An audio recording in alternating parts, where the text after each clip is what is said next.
Ares, the Greek god of war, was the embodiment of the brutal, untamed, and violent aspects of conflict. Born from Zeus, the king of the gods, and Hera, the queen, he represented not strategy or honor, but the raw chaos of battle. Unlike Athena, who approached war with wisdom and foresight, Ares delighted in the clashing of weapons, the roar of soldiers, and the thrill of bloodshed. Yet Ares was paradoxical. Though fearsome, he was not universally admired. Even other gods sometimes mocked him for his impulsiveness or susceptibility to trickery. Artists depicted him as a powerful, armored warrior, often with a spear and shield, charging into battle without hesitation. He personified not just the act of war but its destructive consequences, fear, pain, and death. Despite his fierce reputation, Ares also had softer, more human traits. He experienced love, lust, humiliation, and vulnerability.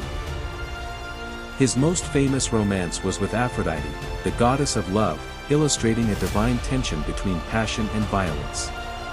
These dualities, strength and weakness, love and bloodshed, made him a god whose stories are as dramatic as any human tragedy.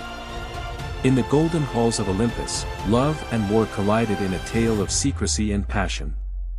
Aphrodite, radiant and alluring, was married to Hephaestus, the god of the forge. Her beauty was unmatched, her charm irresistible, and yet her heart yearned for Ares, the untamed god of war.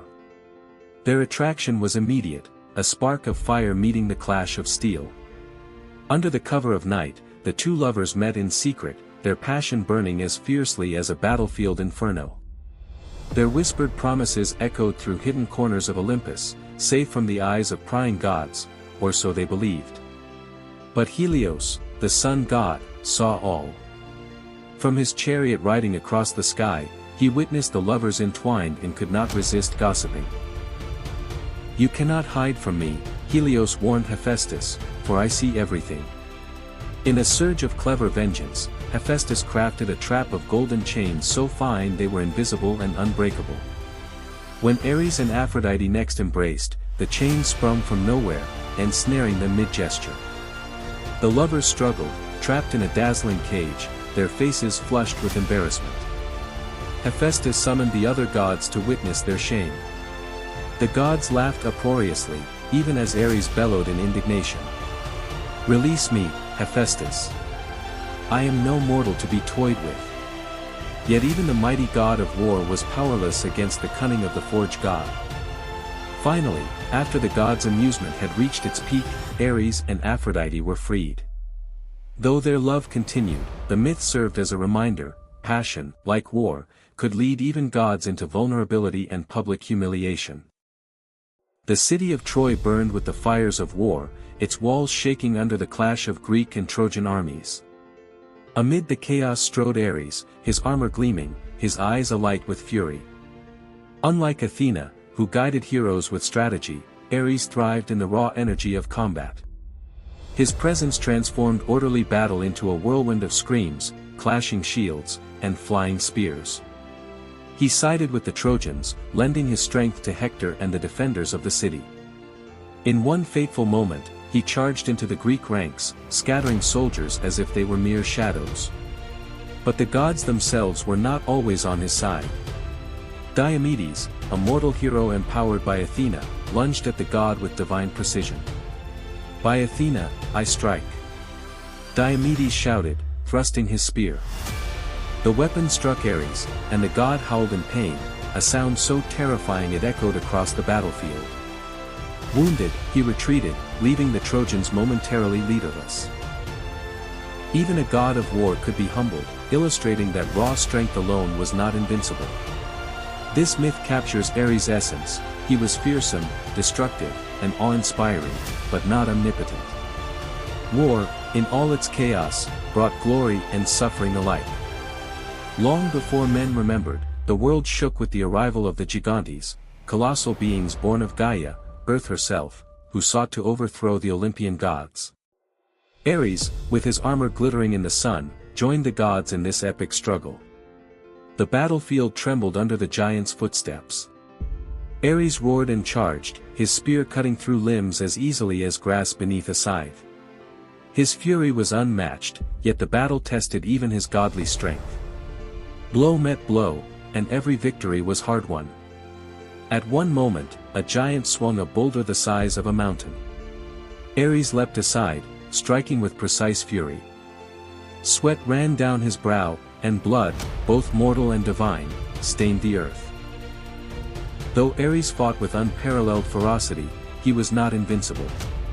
The battle required collaboration, cunning, and endurance. This myth shows that war is never glorious for one alone, even gods must struggle, endure fear, and confront the fragility of victory. In a tale of irony and peril, Ares once faced humiliation at the hands of two mortal-sized but immensely strong giants, Ares and Aphrodite, the embodied. These brothers dared to challenge Olympus itself, their ambition equal only to their size. Ares, the mighty god of war, confronted them with arrogance and fury. Yet despite his strength, the embodied trapped him in a massive bronze jar, sealing the god within. Ares banged against the metal, screaming in frustration and fury. "Release me, fools! I am Ares, lord of battle." The sound of his anger echoed through mountains and valleys, but the giants laughed. Only Hermes, cunning and fleet, could liberate him, slipping through the chaos to open the jar and free the trapped war god. This myth emphasizes Ares' vulnerability. Even the embodiment of war can be humbled, captured, and embarrassed. It highlights the unpredictable consequences of arrogance and conflict. Ares' influence extended beyond the battlefield to inspire the legendary Amazons, fierce warrior women known for their skill and courage. Some myths claim they were his children, others that he trained them in the arts of combat. Under Ares' guidance, the Amazons became nearly invincible. Their spears were swift, their shields unyielding, and their resolve as hard as bronze.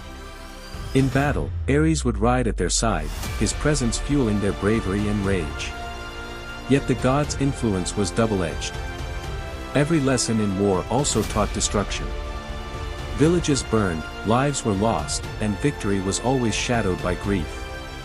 This myth shows Ares not merely as a bringer of chaos, but as a teacher whose lessons carried both power and peril.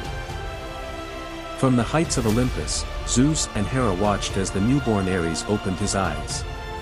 Already, the god of war radiated an aura of fire and tension. Hera's protective instincts clashed with Zeus' pride in his son, for they sensed that Ares would bring both awe and fear. Even as a child, Ares displayed a restless spirit. He shattered toys in mock battles, chased shadows as if they were enemies, and glared at Athena, his older cousin, with fierce competitiveness. He was not evil, yet he embodied the natural, untamed violence of the world. "I will carve my own path," he declared one evening, clenching a miniature spear in his tiny fist. Not with cunning, not with diplomacy, but with strength, with fury, with war. The other gods watched with unease. Even then, it was clear, Ares would be both mighty and dangerous, inspiring fear as often as admiration. As Ares grew, his desire for challenge extended beyond the battlefield. He became fascinated by Aphrodite, whose beauty and charm rivaled the brilliance of the sun. Though she was married to Hephaestus, the god of the forge, their attraction was irresistible. Under the shroud of night, they met in secret gardens and moonlit groves, their whispers mingling with the rustle of leaves. "Do not speak of this," Aphrodite warned, brushing her hair from her face. "Even the gods can be cruel with secrets exposed." Ares laughed, a roar as powerful as the clash of swords. "Let them see. Let them tremble at what they cannot control." But Helios, riding across the sky, saw all. He carried the tale to Hephaestus, who crafted a golden net, invisible and unbreakable. When the lovers next embraced, the trap fell. Ares struggled, Aphrodite gasped, and soon the hall of Olympus echoed with laughter. Even the mighty god of war, humbled and exposed, could do nothing against cunning. It was a lesson that passion, like battle, could leave one vulnerable. The city of Troy burned with fire and despair. Ares, drawn by the chaos, strode into the fray, his armor shining and his spear ready. He fought alongside Hector, scattering Greek soldiers like autumn leaves. Yet the gods themselves interfered. Athena whispered advice to Diomedes, guiding the mortal hero to strike Ares directly. "Now, Diomedes," she urged. The spear hit, and Ares cried out, a sound that chilled hearts and shook the earth. Even a god of war could bleed, retreat, and taste the bitterness of vulnerability. Despite this, Ares' presence inspired both terror and courage. He was the living embodiment of war's duality, thrilling, destructive, and inescapably real. Long before the memory of men, the Gigantes rose, enormous children of Gaia who dared challenge Olympus. The gods assembled, and Ares charged at the forefront, screaming a war cry that split the sky. Each clash was devastating. Mountains trembled under the giant's weight, rivers changed course from the force of blows, and yet Ares fought with unmatched ferocity. Every swing of his spear was precise, every strike fueled by the very essence of combat. Even gods needed allies. Without the strategic coordination of Athena and Zeus lightning, Ares' raw power alone could not defeat the giants. The battle was brutal and exhausting, but eventually, the Olympians triumphed. Ares, bloodied but victorious, learned once more that even gods could not conquer all without cooperation. Pride, however, would soon bring Ares another lesson. Ares and Aphrodite, ambitious giants, sought to capture Olympus itself. When Ares confronted them, confident in his might, the brothers trapped him in a massive bronze jar. "I am Ares. Release me at once, fools," he bellowed. But the Elodi laughed. Even the god of war was helpless, and only Hermes' cunning could liberate him. Freed, Ares stormed back to Olympus, fuming, but wiser. Strength was not always enough, cunning and timing mattered as much as brute force. Ares' influence spread beyond personal battles. He trained the Amazons, teaching them courage, skill, and strategy in war. With him, they became unstoppable, yet every lesson came with destruction. Villages burned, enemies fell, and yet the warrior spirit endured. Through these tales, Ares' dual nature was clear. He was a bringer of fury and a teacher, a god feared and respected, a figure whose actions shaped both gods and mortals alike. And so, the epic of Ares continues, not as a story of moral virtue, but as a chronicle of the raw, chaotic, and irresistible power of war. In love and battle, in triumph and humiliation, Ares remains the god who embodies the ferocity and vulnerability of conflict itself.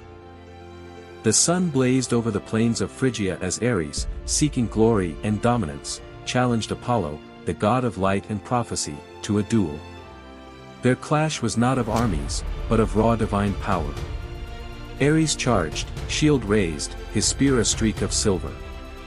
Apollo, calm and radiant, raised his bow. "War is not only strength," Apollo said, his voice like sunlight breaking the morning. "It is precision, foresight, and wisdom." They clashed again and again, earth shaking beneath their strikes. Ares' brute force met Apollo's grace.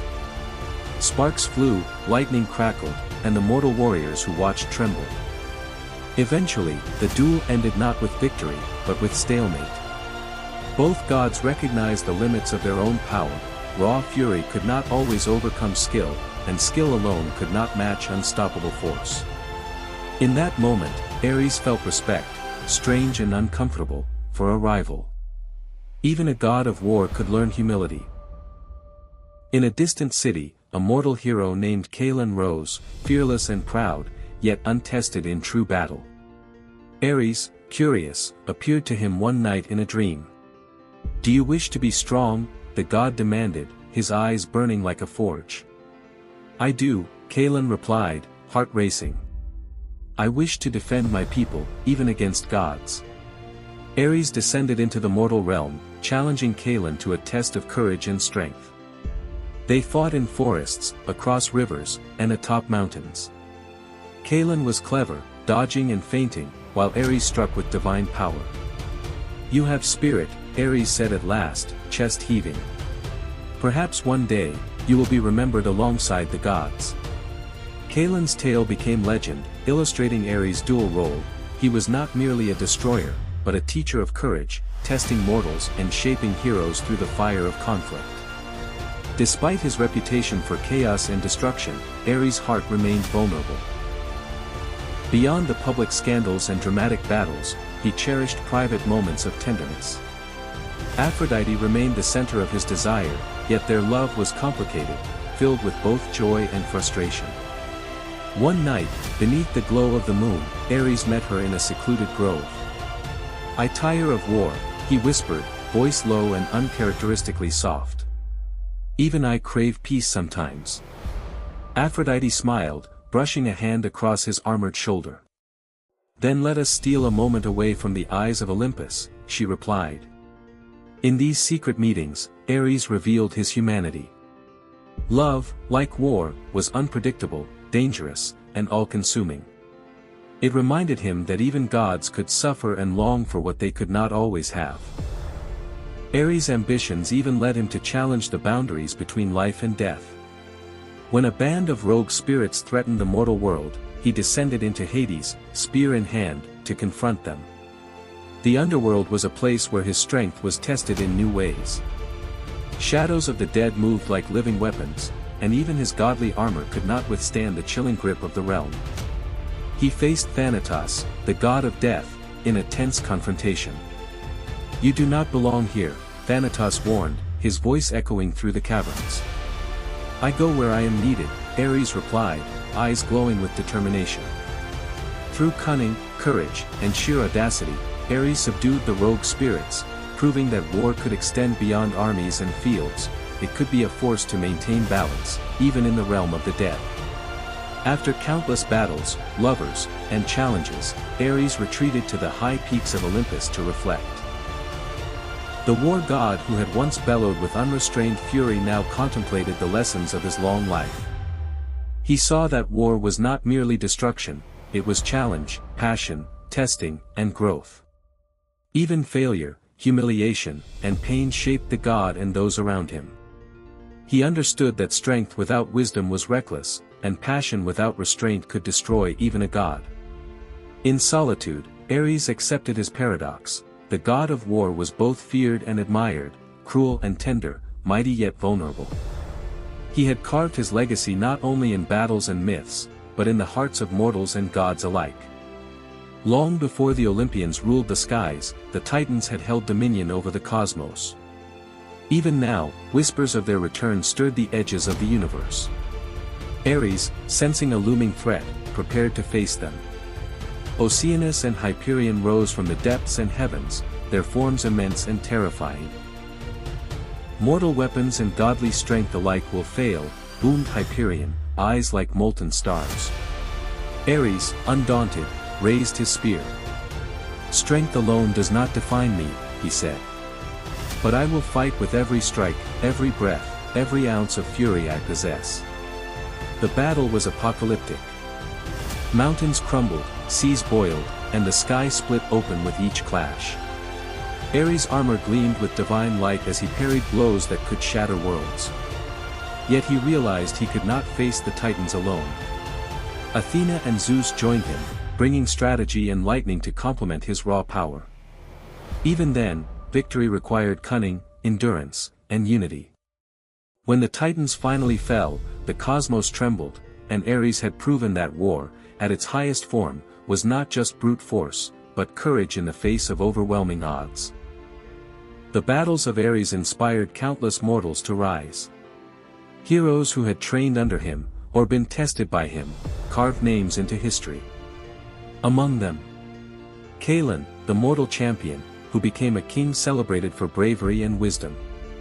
Artemisio's, an Amazon warrior who led armies with courage and fairness, spreading Ares' teachings of disciplined strength. Lyris, a young peasant who outsmarted invaders in her village, learning that war was as much about strategy as it was about fury. Through these mortals, Ares' influence extended beyond Olympus.